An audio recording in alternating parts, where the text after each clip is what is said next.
What's up, squash players? What am I holding here? Oh, it's a whole bunch of squash shoes. I'm glad you asked. It's a whole bunch of Asics shoes, and we're gonna go through them one by one and compare them, and I'll tell you what I think of them. Here we go. I've got 5 pairs of shoes to show you. Give me 1 second. Okay, first up is the Asics Gel Blade 7. This is actually going out of stock, but I'm including it in this because I have them in my house, so why not? I love the cosmetics on these. They're so good. I really like these. These are the lightest shoe in my pile here. They were 320 grams, and I think that they were 110 bucks. A lot of squash players like these. A lot of pros have used these.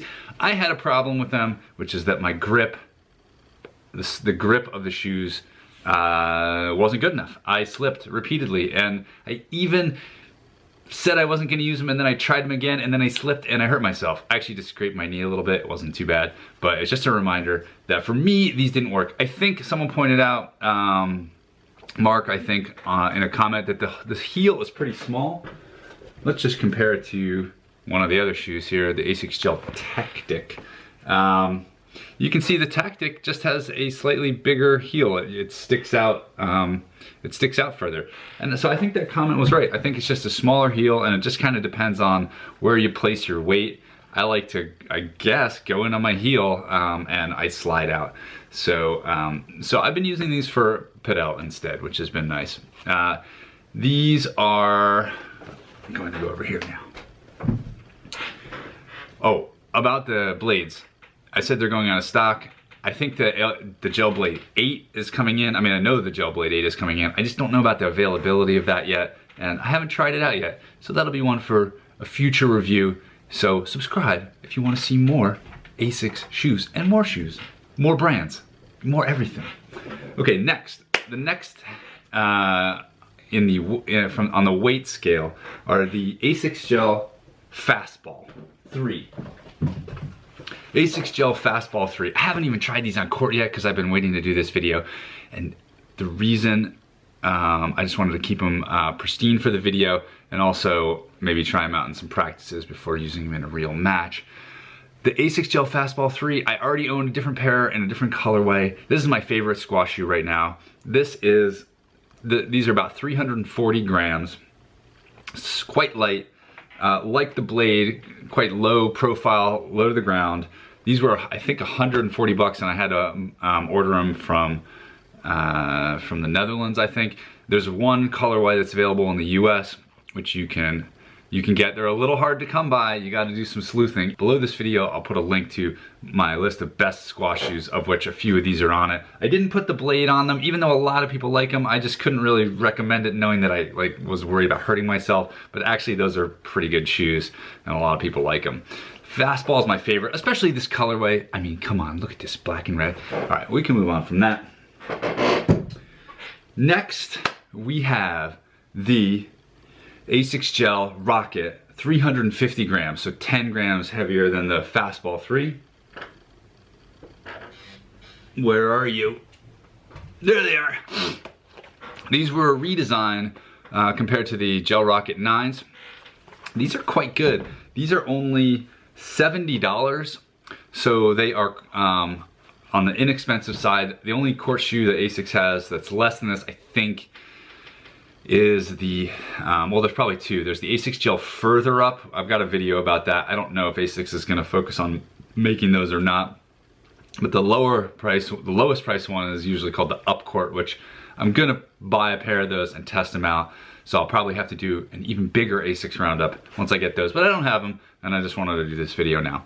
The grip on these was excellent. And I forgot to mention, on the Fastball, the grip on those, excellent. My only downside, oh sorry, I'm going back to the Fastball. My only downside of these is they're not super duper padded. And you know, I'm getting old and my knees like a little bit of padding. But when it comes to crunch time and I want to play an important match, I'm always gonna pick these. I feel fastest in these. I feel like the grip is the best. The Rockets are pretty good. I've always had good grip in these. They have, it's not a gum rubber sole. They do have a version with that. But I've always had good, good grip and good, I'll say pretty good stability in these. The biggest problem for me with the Rockets is that the material that the toe is made out of is kind of soft, and so if I'm lunging in squash and I lunge into the corner, I can feel my toe just kind of going, pushing the fabric out a bit. And I've never had any sort of injury or scrape or anything like that, but I can kind of feel that as I'm moving around, and it's just, you know, it sort of sticks in my head like, oh, you know, is my grip good? Yes, I've never had a problem, but it's just sort of one of those things that bothers me a little bit. So, but these are a good deal. So, and if you're like, you know, maybe not like on the road to the pro tour and you just want a decent, inexpensive pair of squash shoes, I think the Rocket 10s are a really good choice. Next, weighing in at 370 grams, the Asics Gel Renma. This is a new one from Asics, I think this year or last year. It is marketed to the pickleball market. These, did I say 370 grams, and they were $80, so they're quite competitively priced. And they're not too heavy. You know, 370 is kind of middling, and a lot of that is in the padding. And I think that these are pretty soft on the knees. They're not soft, but they have good padding. I think that they're gonna give, if you need a little extra knee protection, these are a good option.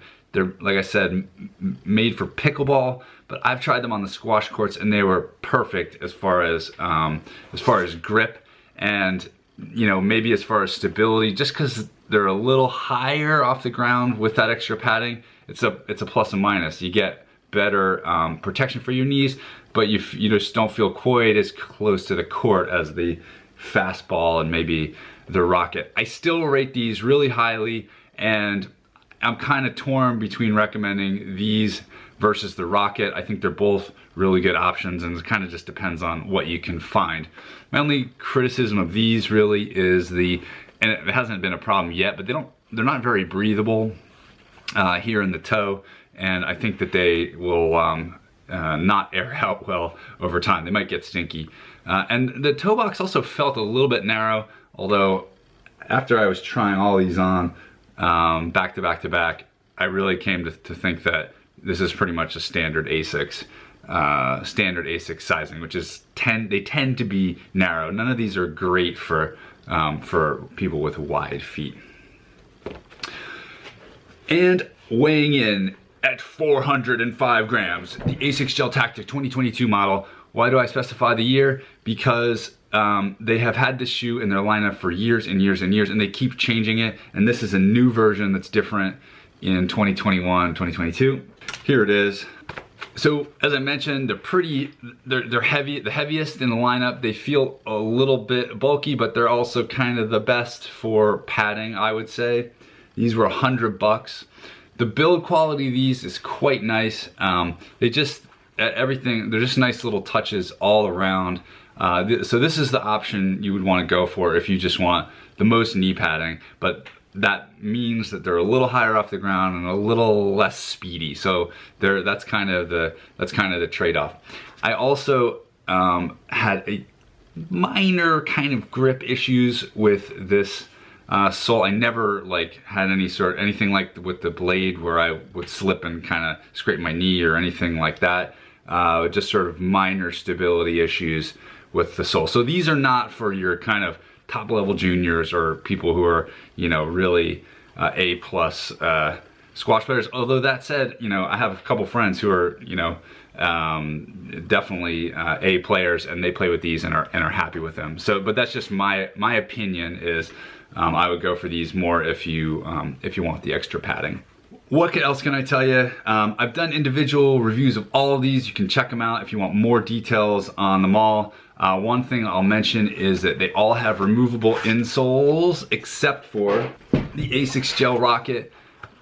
Yeah, it's glued down. I think you can just rip it out and then you'll be able to take it in and out. But that's one problem with the Rocket is just the insole's not as good. So that's if you want to take the insoles out, if you have orthotics or whatever. If you don't ever take them out, it doesn't matter. Don't worry about it. So that's my review for now, my roundup of all the Asics, and hopefully this was helpful. I've got more plans to do, you know, Asics and other shoes, so subscribe if you want to see that, and I will see you in a future video. Bye.